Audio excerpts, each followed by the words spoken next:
Hi guys, welcome back to my another vlog. Ni kita akan ke satu location lagi. So aku ada camping shoot untuk Bumsnbums. Alright guys, aku dah ada dekat studio sekarang ni. So aku nak kena kemas lighting. So kita akan bawa satu Nanlite Forza 200 ni, and then kita akan bawa AD600BM. Itu memang yang portable lah.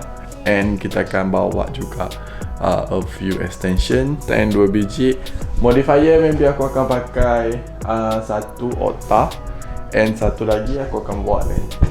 Jom kita kemas lighting dulu.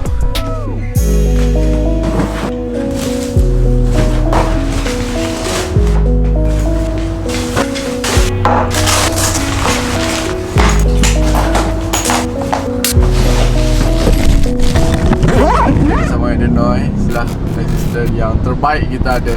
Nanti dah pernah mengecewakan. Tadi sebelum ini kena zoom.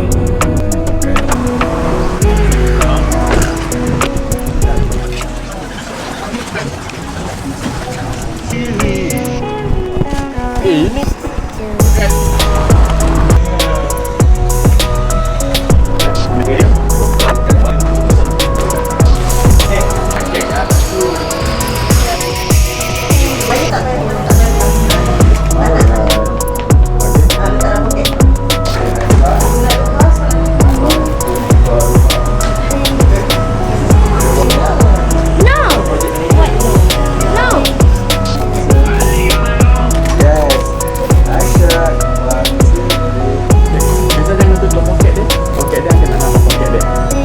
shoot the pocket, yeah.